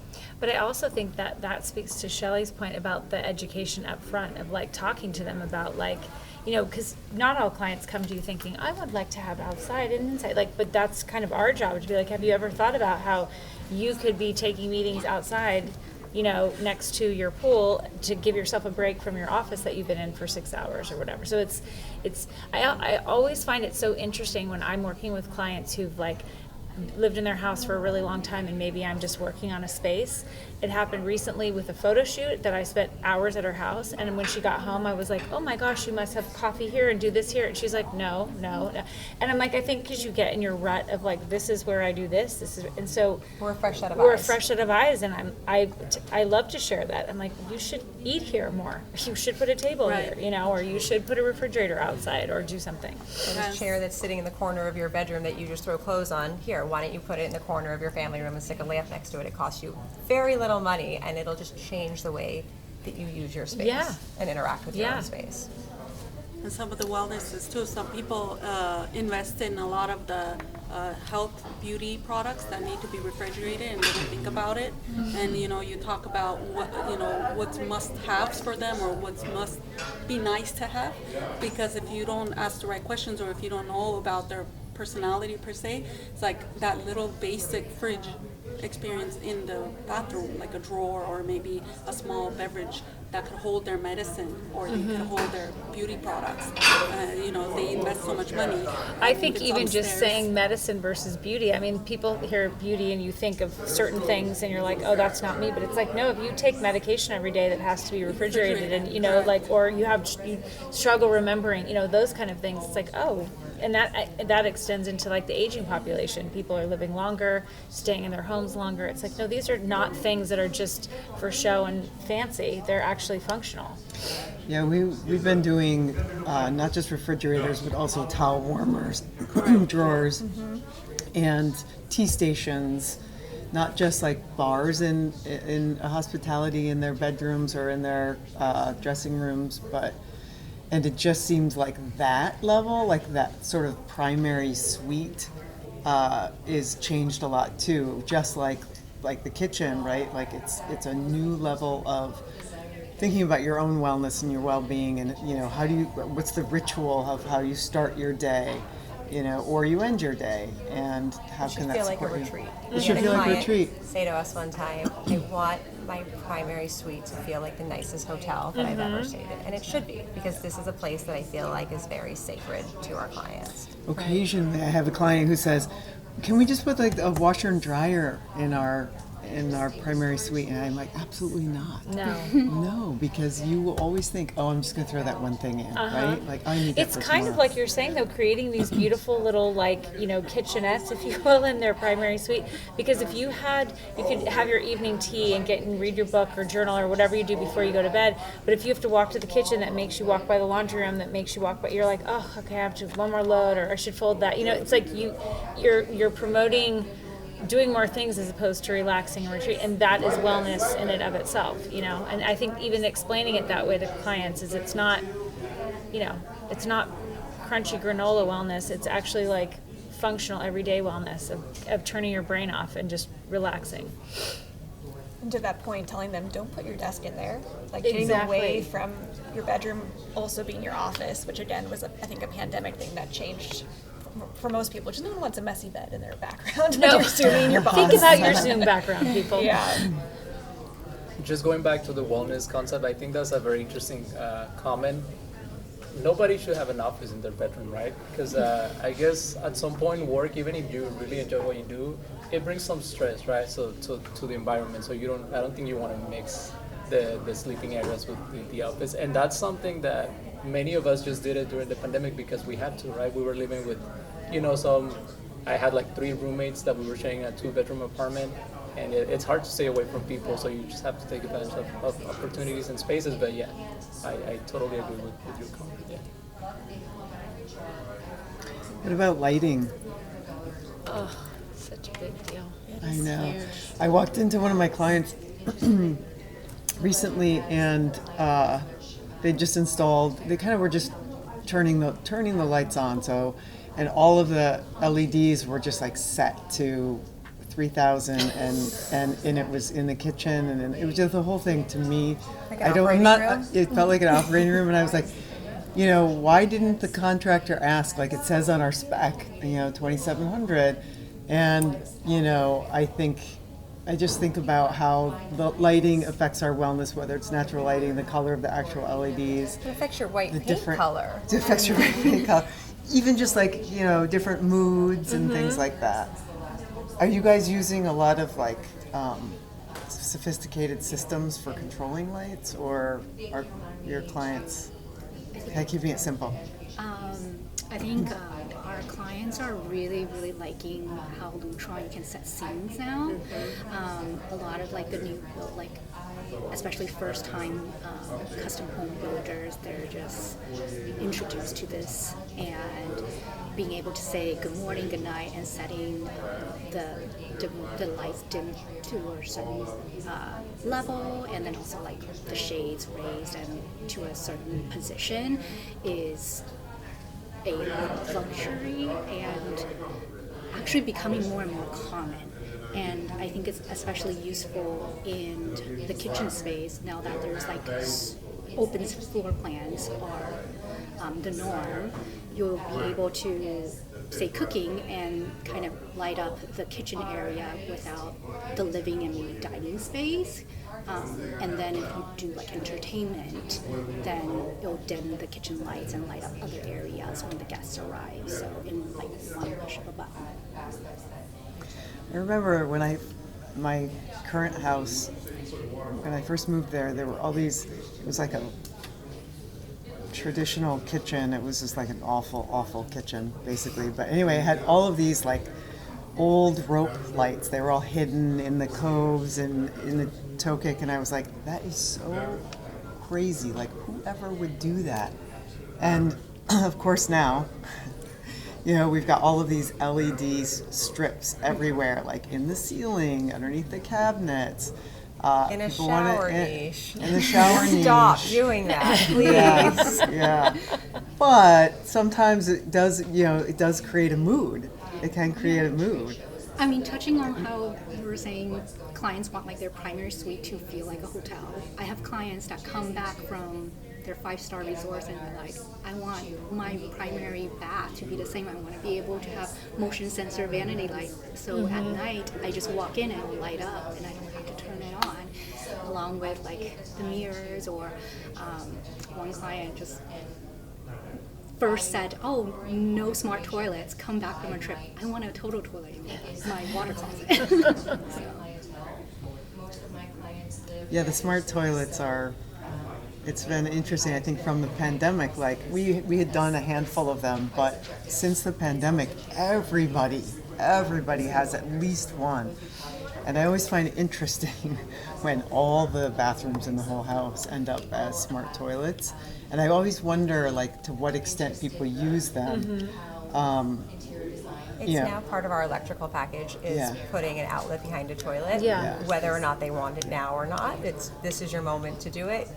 I'm feeling that this will be a trend just moving forward. It used to I be always just find primary. that it's the husband and the contractor are kind of looking at each other, like the contractor's like, we're going to put the outlet there, because the wife's like, no, we don't need it, and the husband's like, I don't think I need it, and the contractor's like, you're going to want it, like it's like, like hint, it's coming in your life.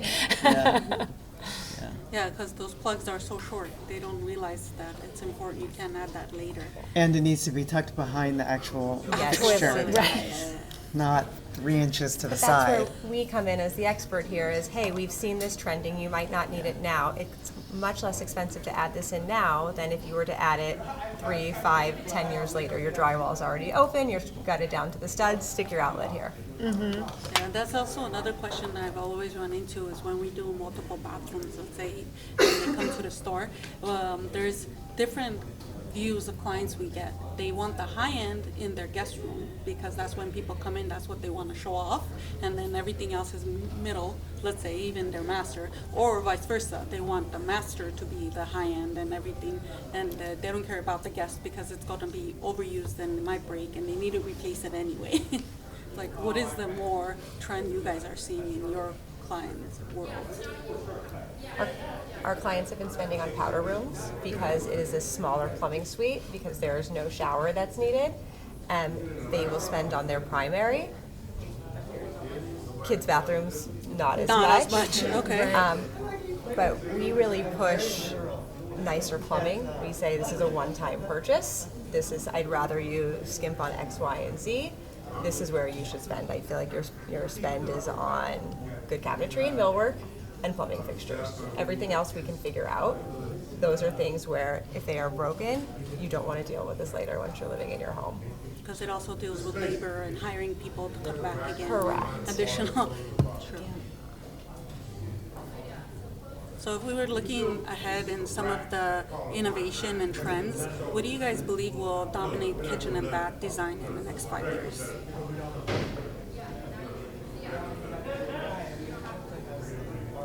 I think custom. If people, at least my clients lately, hopefully with my encouragement, are not just, like she was mentioning before, people used to just bring you a magazine tear sheet and say, let's do this. And then maybe you could kind of shape that vision a little bit and make it more personal to the client. But I think people don't want trendy. You sort of, when you see, fashion changing, we all have a tendency to say like, oh, I should get some pants like that. They look great on that person. The same is true in interior design, as we all know.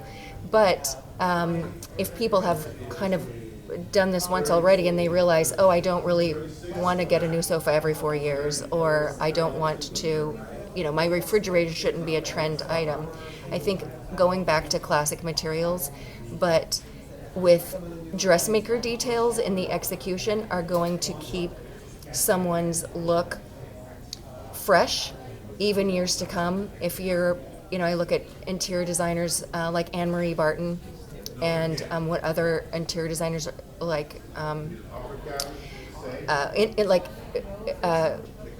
designers who really embrace innovation and building in special custom details to whether it's your slab edging or your mixed use of materials, or using natural stone in a place where you might not normally, like the vent hood, for example, or a drawer front or something like that, is going to keep your spaces looking fresh and innovative, even when the trend for those materials is not as fresh anymore. I think customization too, and just how the kitchen's used, like getting to know the client and finding out, oh, they're really big smoothie people, so maybe they don't need, if maybe everyone else is doing coffee stations, but they need a smoothie station. What does that mean to them? Maybe they have specific equipment where we need a certain height for their countertop, and can we create a special moment for like their cups that they always use, like really getting into the weeds with the clients about what could make their life better with how we're designing their kitchen. And again, just not just what they're used to or what's normal. There's also a lot of cool inspiration in, obviously we go to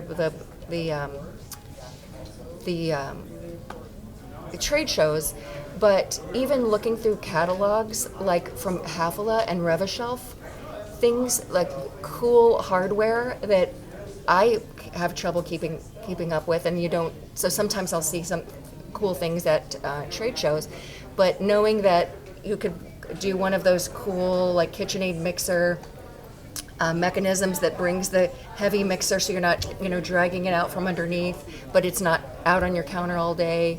I love interesting cabinetry inserts. My cabinet maker you can buy the little K-cup inserts for a drawer, but we had a client who wanted it in a particular drawer, so my cabinet maker made one. Just really cool, special things that make the client, when you're talking about a powder room, we always talk about, like, you want to surprise and delight your guests.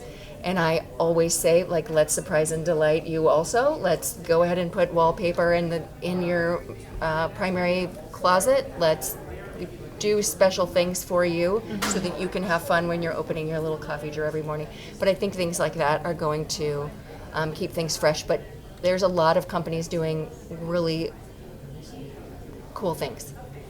I think efficiency keeps things fresh too. It is, to your point, you keep your medicine, or if you keep your beauty products here, it's efficiency. It's how can you buy yourself as much time in the day to give you time to do what you need. So if all of your smoothie stuff is in one cabinet, great. It saved you a few minutes than gathering here. So really understanding how our clients use their space, not just now, but 5-10 years down the road, and really building for their needs in the future. I think that's what keeps things innovative or like ever evolving for our clients. We focus so much on aesthetics in our job that it's really understanding like what the functionality needs are. And it also allows us to, like, depending on the budget that the client has, like you said, you can customize inside a drawer a kitchen that to other people might be like, oh, it's a pretty kitchen. But when the client opens the drawer, it feels very custom to them because they're like, this is my K-cup drawer and this is my, and it makes them feel like, wow, that was a wonderful investment that I made on my, on myself, because, I didn't have to blow the whole thing up and start from scratch because I wasn't able to. So I love those things too that we can provide. And like you said, thinking about it, like, how are you going to live in this kitchen? I'd love to hear from everybody, because this is a question I get from clients all the time. when you're trying to talk to people about natural stone and they've heard from the neighbor, the sister, from whatever sources that you have to use quartz if you have a kid in the house, or if you drink red wine, or use a lemon. Yes, or you know. Or love to take a scalding hot pan and just put it on something, just You do that straight all the because time, you do it all the right? time. Yeah, definitely. I'm like, why are you doing that? First of all, Yeah. Feels like a you problem. Yeah. I find that clients, I really have to drag people to get my way with natural stone because of what they are, what they've heard. One person, this is not original to me, but I heard someone else say it and say I'm using that because it's really smart. They said that natural stone can tell the story of your space. You know, those etches are not bad. It's like, oh, that was from a fun night when we were cutting limes with all of my friends for these margaritas, and it was wonderful. Like, oh, that stain was from when my son was 3, and like, you know, we were having a rough night, but then we had that great movie night later and we felt good. Like, I think we need to start thinking about everything not having to be perfect, but it's your home and it brings memories and it's cozy, and I think that's something that's really beautiful about a living stone versus something that's more trendy like a quartz, which will never look quite real, will never quite replace something natural. And you can tell that story. Yeah. Maybe they can come on board with you. It's also understanding who your client is. Sure. And we have some clients who are not okay with an unlacquered brass because they don't want something to patina. So it's really understanding what their threshold of discomfort is for something to etch. So we push natural stone in every single one of our projects. But what we do is, with the quote of natural stone, we work with this company called Anti-Etch, which is like a lacquer finish on top, which will protect the stone. That's a third party. They will come and they will do a full adult science experiment for them. There's also a company called Tough Skin too. So we build that price in to the price of our stone, and then we let our client make that decision. Once you show somebody a porcelain versus a marble, it's really hard to want to buy that porcelain. It's like staying in a Four Seasons and then going to a Holiday Inn. Yeah. So it's really building that price for that extra protection into your overall budget from the very beginning. I think what I've learned is that the appreciation of patina and natural materials has been in a long time in other countries, but in America, it's kind of up and coming. What I'm hoping for in the next 5 years is that with the introduction of innovation and social media, clients are learning more and more and getting inspiration from all over the world and actually requesting to have that look and to build that appreciation for it to last with time. And I think it's like a collaborative approach to have them come to you, and also for you to teach them that appreciation, that there's beauty to imperfection. It comes back to appreciating and recognizing and educating yourself that there's so much beauty in natural imperfections and how you live. That's the beauty of life, is wrecking your stone with a wine glass ring. But it's okay because everyone there's going to remember it.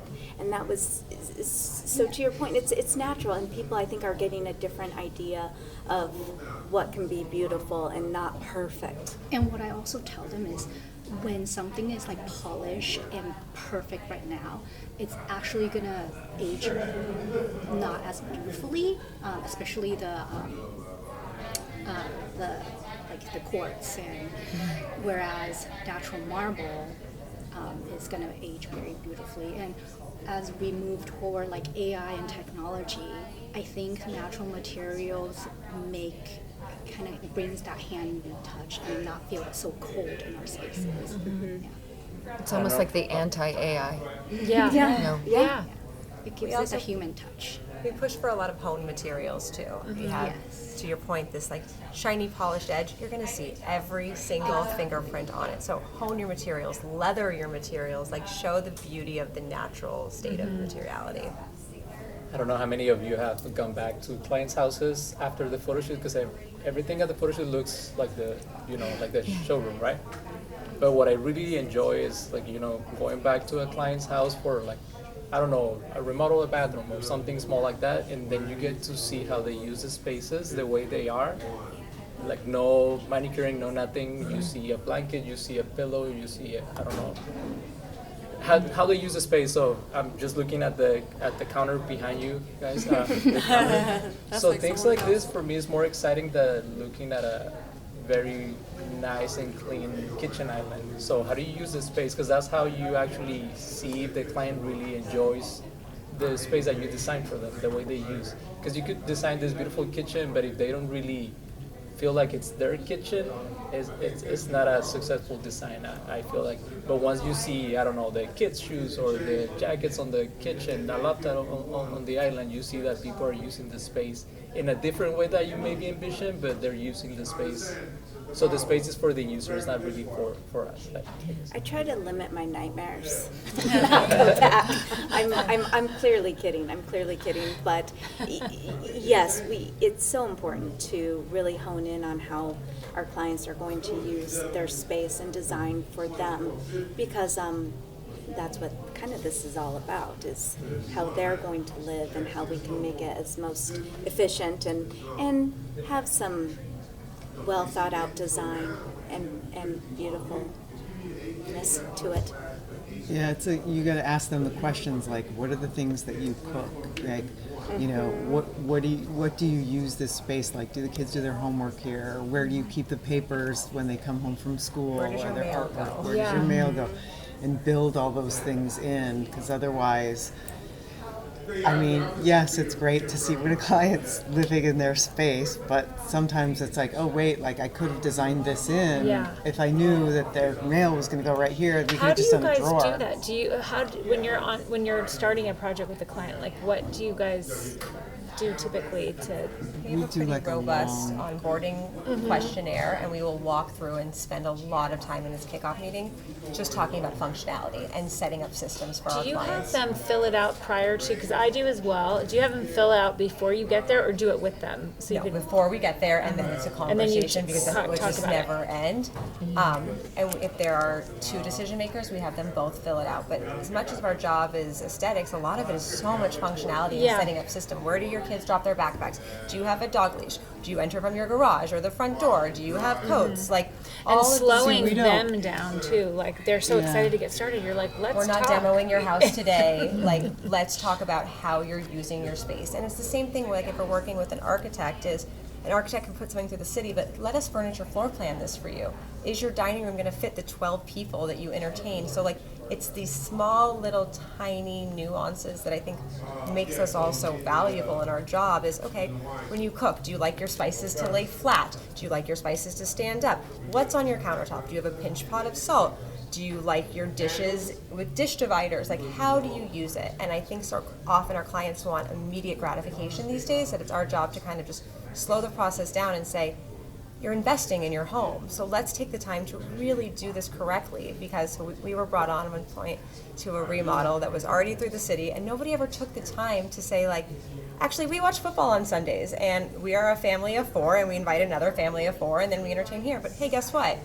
Your sofa is only 8 feet that can face a TV. So really slowing the process down and like educating them that we have done this before. We have historical data on how people use their homes and use their spaces. Like, let us educate you. And our clients will say, like, we get this question all the time is, what have you done in kitchens? Or like, tell me all of these things, like as if we have this like magic secret internet that nobody else has. But it's really looking at us as the expert here, because we have sample data of how people use their space and really bringing them other options. So like clients who are, I didn't even know that you can put dishes in a drawer with little pegs here, or my kids have cups and I want my kids to use this. So like, it's really like, I know this is a very long tangent here, but like really this kickoff meeting is so important so we can draw and we can spec adequately for what their needs are.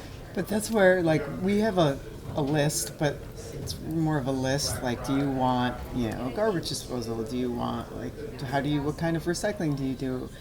But I actually, the rest of it, like to do with the client. It's kind of like, it is your kickoff meeting, but it's like, I don't really have them, because when they fill out, I find when they fill out a questionnaire, they actually don't know what they don't know. So all the things that you just pointed out, like you're painting this new picture of what their life can look like. Oh, the that they questionnaire don't even comes know. back partially blank, by the way. Yes, It's never yeah. like fully Question marks? yeah, or a big circle around it. Yeah. Yeah, they want to know what you think or what you know. Yeah. I had a client who gave, and I didn't ask for this, but she and her husband were out to dinner. They had just hired me, and we had a meeting or two, and I think she had trepidation about bringing in an interior designer. That sounds fancy. Is this person going to try to make me live up here and wear stilettos in my house? And so she and her husband were just out to dinner. So she took her phone and started a note. And they made adjectives that they wanted, a list of adjectives to describe how they wanted their house to be, and a list of adjectives that were like no-nos. Like objects or materials or just adjectives. Like she wanted like cozy, comfortable, a casual furniture arrangements, and then on the other side she said no glam, no nothing shiny, no sequins, no sparkle, no Don't faux worry, fur. no one's putting sequins like in your home. yeah, but just things that were like, oh, definitely we don't want this. We don't want a uncomfortable sofa. Things that seem obvious. But I never asked anybody to do that before. But it was so descriptive, and because clients usually have a hard time articulating, like, I'd like to build this house and I would like it to have, for the rooms to flow in this way. People have no idea. You haven't spent your lives, your adult lives thinking about those types of things like we have. Losing sleep over these types of things. things. But the onboarding process, like we've established here, super, super important. I also find that giving clients a sort of a planning outline of decision making, so that you don't feel like you have to talk about building the whole house on the first day. We don't need to know about your drawer hardware. I need 19 months before we're going to have that discussion, or what your paint color is on your wall. And I tell people that construction is sort of an art, not a science, but within that art, it is very formulaic in the process. So I find that giving people an idea of, and I have templates that I send ahead of time. Like, I have a kitchen planning outline, so that we're not going to have one meeting and at the end of 2 hours, Your kitchen's planned. Your kitchen is planned, but at the same time, you don't have to be laying awake at night thinking about which model dishwasher, or should I get the plumbed coffee system or not. We do that too, and before we even start construction, before our clients pack up their existing kitchen, we say inventory all of your stuff. We will even come and do it for you. What's your largest platter? When do you use it? How do you grab for it? Just so they know exactly what it is, and it also allows us, when we're doing shop drawings, to say, okay, let's label this. Yeah. How tall is that olive oil How bottle? tall is it? Yeah. So we already have all of that information for you, so you're not sitting here with the what ifs. We already have concrete data here. Thank you, Beth, Luis, Jessica, Michelle, Virginie, Juan, Shanna, Rachel, Shelley. Wow. Absolutely incredible. Loved this conversation. Thank you all for taking the time to share your thoughts and participate in this really important conversation. Thank you to my incredible partner sponsors, Pacific Sales Kitchen and Home, TimberTech, the AZEC Company, Best Buy, and Design Hardware. Their sponsorship of Convo by Design allows me to seek out sublime design stories from beyond the work itself and showcase unique personalities chasing new ideas and changing the way we think about design and architecture. And I present it to you. So please give them an opportunity on your next project to specify for the projects that you're working on. It's important, and it's important to support those that are supporting the industry. Thank you for listening and sharing this journey of ours. 2026 marks 13 years of constant publication of the podcast with over 700 interviews and conversations. Couldn't do it without you, wouldn't want to. So please keep those guest suggestions coming, as well as thoughts about where you might like to see the show record live. Convo by Design at Outlook. convobydesign.com and on Instagram at convobydesign with an X. Thanks again for listening. Until next time, be well, stay focused, and rise above the chaos.